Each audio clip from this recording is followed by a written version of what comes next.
I've been a photographer for almost 10 years now, which is crazy. I started taking pictures in 2015 on a Nikon, I think it was a D5300, maybe even 5100, I don't know.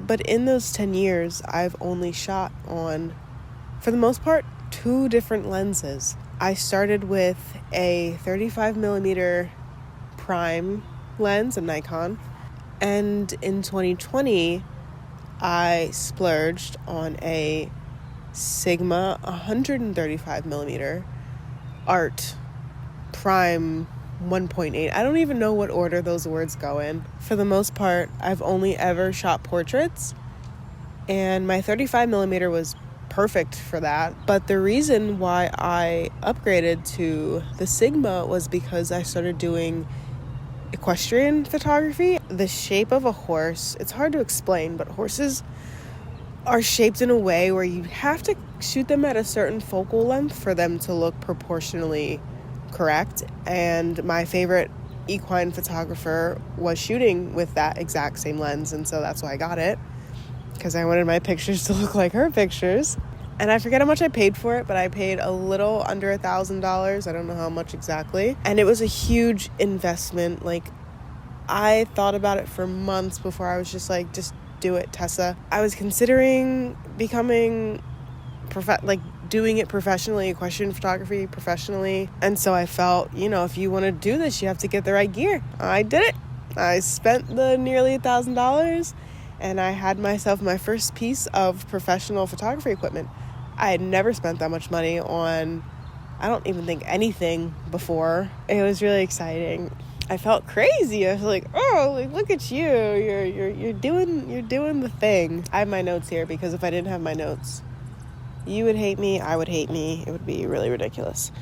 So how did this lens change my career? I'd say the biggest way that it's changed my career is that it has allowed me to charge more for my photography. I charge at least double what I charged before I had this piece of equipment. I've always been a chronic undercharger, over-deliver. I've never really valued my work at what it's worth, probably. But once I got this lens, I finally felt confident enough in the value that I was providing to my clients that I felt comfortable being like, yeah, this is actually worth double than what my shoots were before because I'm shooting with professional equipment. And it's not like anyone questioned me on it. I just am in my own head like the rest of us are. Now, when it comes to doing paid work, this is the only lens I shoot with. Not the only. Sometimes I do go for the 35mm, but to me now, when people hire me to do their photos, I feel like they're hiring me based on my work with that lens. And so, I don't know. I like the way it looks. So yeah, it immediately elevated the quality of my work.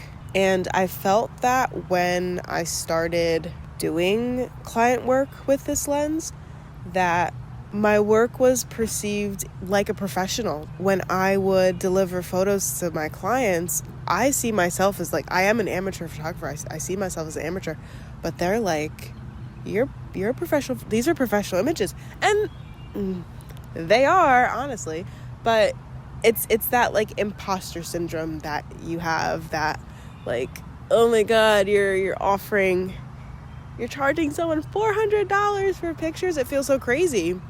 But then you think about it and it's like, well, look at the equipment you're shooting on. And this lens has allowed me to walk through doors that I would just never be able to walk through without it. A lot of the paid work I've done, I wouldn't have been able to do with it. I've gotten internship opportunities because of it.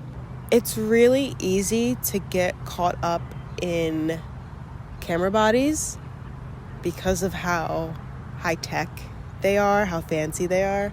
I mentioned in my last video, I shoot on a Nikon D7100, which is a camera body from 2013. I'm telling you guys, if I ever got my hands on a mirrorless camera, like, I think I would twitch. Like, I think my fingers wouldn't know what to even do with the technology. I honestly, I've not even really done any work.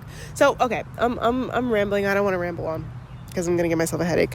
But my point is,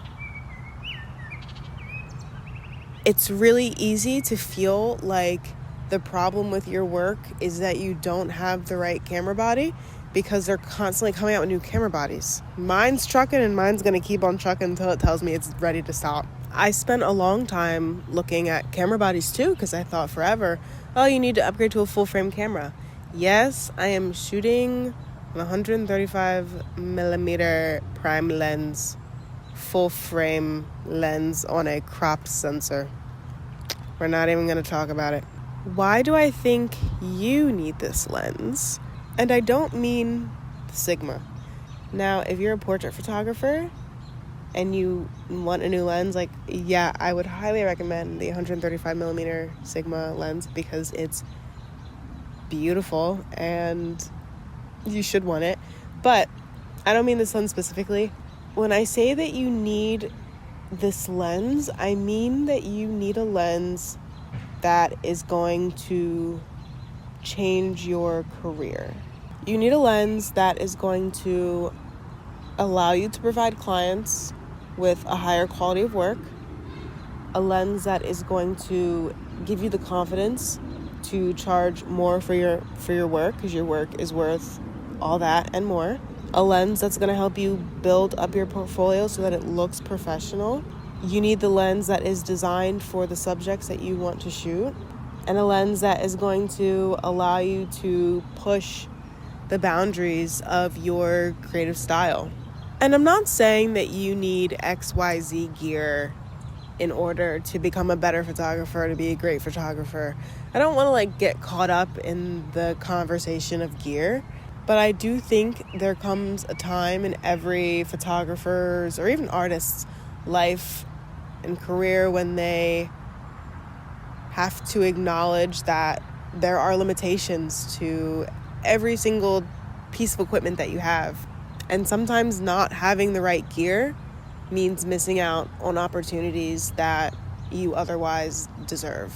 At the end of the day, you don't need 10 random lenses to get started professionally or just even as a hobby. You need one really good one. And I think that I found my one really good one. And I hope that you are able to find yours. I hope.